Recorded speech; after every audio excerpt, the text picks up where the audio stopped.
like I say, boy, everybody got a price, man. And I guess Boots, he had his price. I don't know what he getting, but he sold out. That's all I can say. He sold out. Now, I'm just gonna state the fact.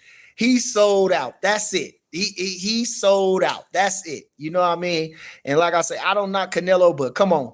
You could say graciously, nah, I'm out of training, or I'm doing this, or you ain't got to just tell him hell no. Nah. Just tell him in a gracious way. Tell him in a gracious way. Appreciate the offer, but I ain't no sparring partner. Anything.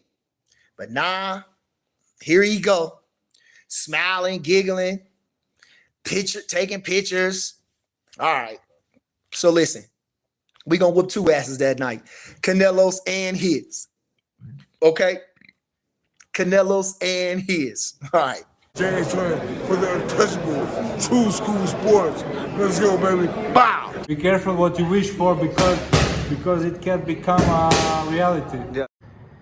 The Untouchable, True School Sports Empire. And y'all know the rest, man. Now listen, getting another day started, the training camp here with Hugo Osaki out here in, beautiful California. Shout out to Cali. So it's gonna be a hectic day for me, So before the day gets started, before we start running around and talking to the nutritionist and driving here and driving there, let's really just take some time to talk this boxing and get this video out, because the people need to hear what True School Sports and BT got to say. So let's talk about some more Canelo Crawford stuff. Right now, just being honest, I am leaning towards Canelo Alvarez. I just think that it's gonna turn into a fight where both guys start counter punching each other, and I think the bigger guy, when he lands his counter punches, is gonna move the other guy back.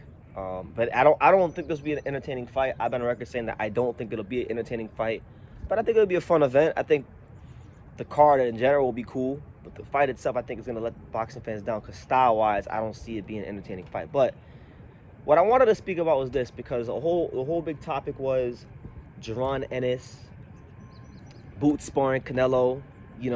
Some people would say Boots is a coon and a sellout. They're bringing race into the equation, not even knowing that, like, Boots' brother used to spar Canelo Alvarez. So the Ennis family and Canelo, they got history. That's why Boots is there. This is not by chance. This is not by accident. This is not by happenstance. They know each other. They got history. So, but it's interesting because one thing about Terence Crawford that I can say, and one of the things that I think make him a great fighter, one of the things that everyone knows makes him a great fighter, is his competitive spirit and his competitive drive. This is the guy that challenged Eddie Hearn at darts and beat him, right? Eddie Hearn literally owns a darts. Mad True Boxing is a darts company. Terence Crawford challenged this guy and beat Eddie Hearn in darts, a sport he's been playing his whole life, right? And he's shown this, like, he's some sort of super athlete, like he can play everything damn near. I ain't seen him play baseball yet, though. I want to see Terence Crawford swing that baseball bat at some point, because he says he can play any sport. But he's a great athlete, right? That being said, he's competitive by nature. Did Canelo Alvarez just guarantee a Terence Crawford victory?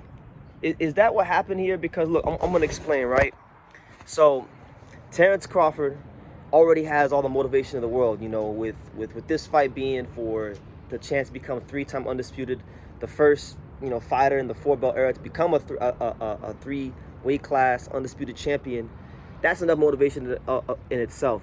Beating a guy like Canelo Alvarez when you're practically a welterweight, that's enough motivation in itself.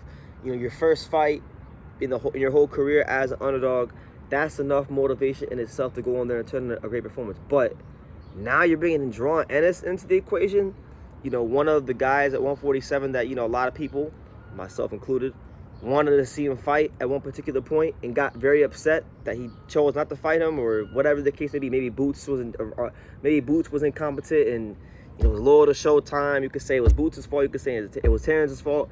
But it never felt like there was any real ambition from Bud to ever fight Boots, right? So some of us got upset at him, right? So now you're bringing in Boots into the equation, which is kind of like, damn. So now if you beat Canelo Alvarez, you get 2 for the price of 1, basically.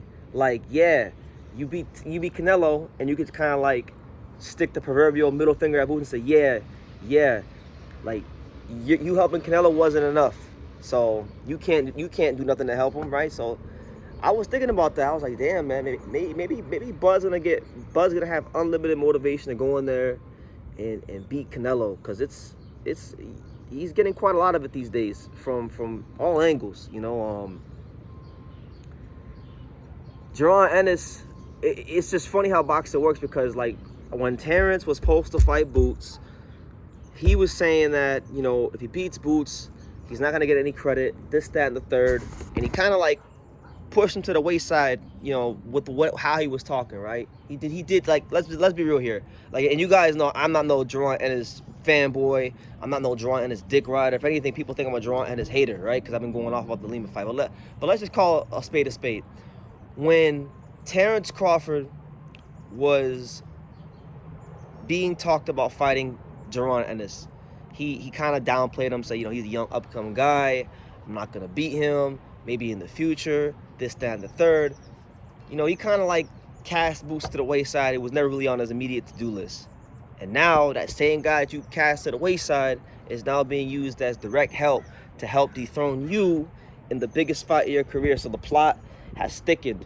But knowing how Terence Crawford is, and knowing how competitive he is, because if you talk to anybody around him, as I have over the years, or if you've ever seen anything about him outside the ring, it's all about how competitive he is and how many different sports he likes to play, and just he likes to beat people at stuff. He likes to wrestle them. He likes to take grown men and hip toss them and shit like that, like he's the big show. So that being said, I really think that this is going to give Terence Crawford unlimited motivation. And like, again, I don't take no great joy in saying that the fight's going to be bad. I would like the fight to be good. I'm sticking to my guns. I feel like, you know, it's two counter punchers. At some point, maybe early on, it'll be all right. But I just think at some point, you know, Terence is going to feel the power of Canelo. He's in a box more disciplined game plan. I don't think Canelo Alvarez is going to gas out like everyone thinks. This is not going to be the Canelo that fought John Ryder or Berlanga. Canelo was up for this, guys. So whatever fiber of his being, whatever the best Canelo is he has left to give to this sport for this fight, I think he's going to give that. I just think style-wise, it's going to turn into a fight where there's a lot of waiting and there's a lot of counter-punching, and it's going to go the distance. And I think, you know, we'll see. I hope that's not the case. I hope it's a great fight. And I hope, listen, whether it's Crawford or whether it's Canelo, because I really don't have a rooting interest. I'm just going to watch the fight, and whoever wins the fight wins. Whoever wins the fight, I just hope and pray to God it's a definitive outcome, because the last thing I want to see is a rematch and go through another build-up with these two ridiculous fan bases that get mad no matter what you say, man. So I think Canelo has given Terence Crawford unlimited motivation here.